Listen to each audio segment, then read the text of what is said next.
পোশাককে কি করলাম? ফরজ করলাম, অবতীর্ণ করলাম। কেন?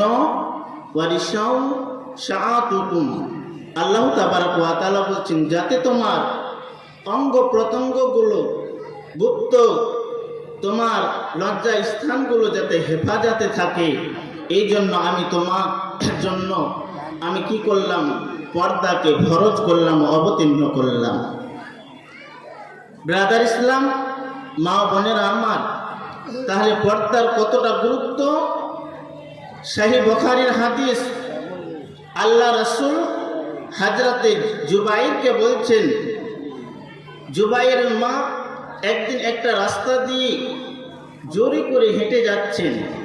বিশ্ব নবীজি হযরতে জুবাইরকে বললেন, জুবাইর, তুমি তোমার মাকে বাধা দাও যাতে জোরে করে না হেঁটে যায়, কারণ তোমার মা যদি জোরে করে হেঁটে যায় তাহলে তোমার মার ঘুটনির ওপরে কাপড় উঠে যাবে, আর উঠে গেলে তোমার মা বেপর্দা হয়ে যাবে, আর বেপর্দার কারণে আল্লাহ তাবারক ওয়া তাআলা বেপর্দাকে কোনোদিন জান্নাতের মধ্যে প্রবেশ করাবে না।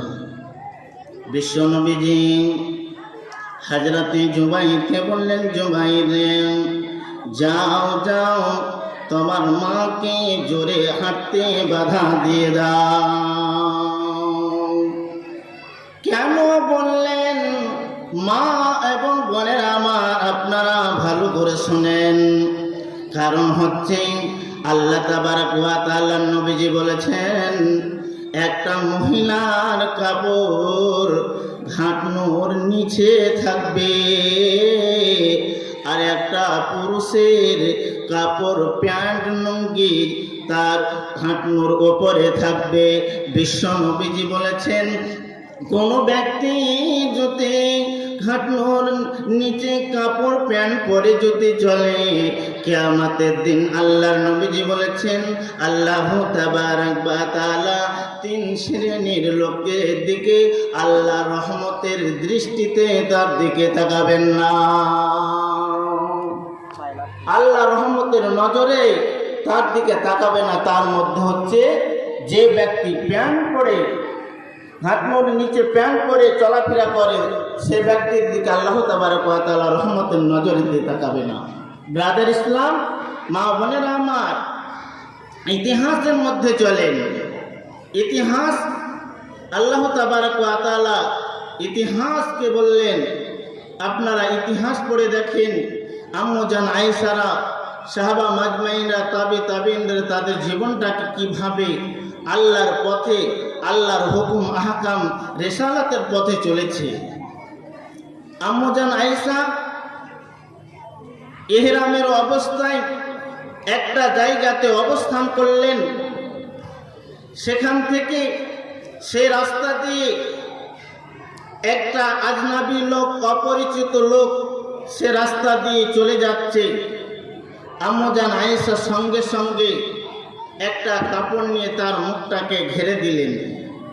কতক্ষণ পর্যন্ত ঘিরে রাখলেন?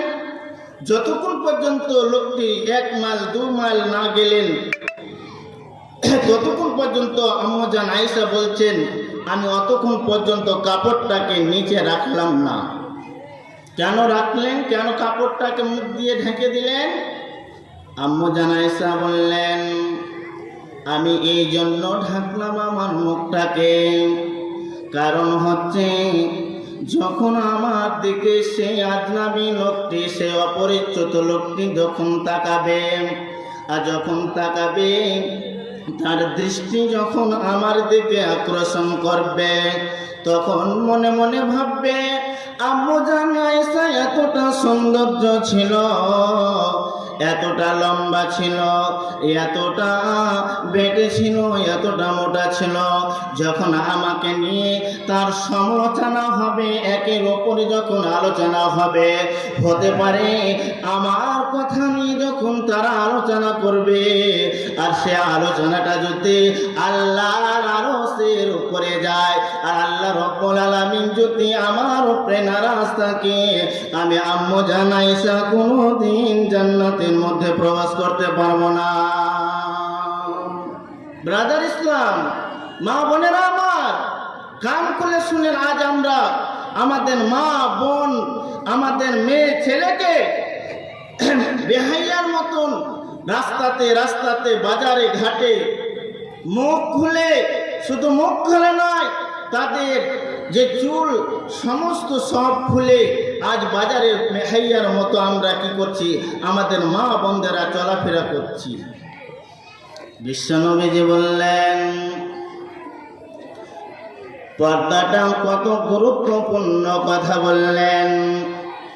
আল্লাহ তাবারাক ওয়া তাআলা সূরা আরাফের 26 নম্বর আয়াতের মধ্যে বললেন ইয়া বানি আদামা কাদ আনজালনা আলাইকুম লিবাসাও ওয়ার রিশাউ ওয়াসআতুকুম সাইয়্যা ওয়াল লিবাসুত তাকওয়া যালিকুম খায়রু وذلك من آيات الله لعلهم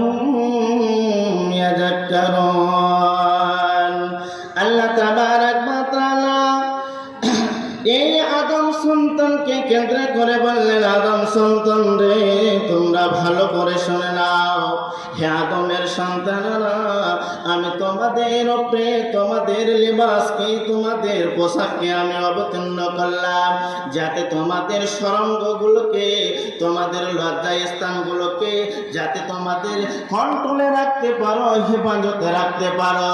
যেহেতু বিশ্ব নবীজি বলেছেন কোন ব্যক্তি যদি দুটি জিনিসকে কন্ট্রোল করে নিতে পারে, এক নম্বর হচ্ছে জিহ্বা, 32 দাঁতের মধ্যে যে জিহ্বাটা রয়েছে সেই জিহ্বাটাকে কেউ যদি কন্ট্রোল করে নিতে পারে, আর তার দু পায়ের যে পেট থেকে তার পায়ের উপরে যে লজ্জা স্থান রয়েছে সেই লজ্জা স্থানকে যে হেফাজত করে নিতে পারে, বিশ্ব নবীজি বলেছে আমার উম্মত রে, কেউ যদি দুটি জিনিসকে কন্ট্রোল করে নিতে পারে, আমি নবী মুহাম্মদ ততক্ষণ পর্যন্ত আমি জান্নাতে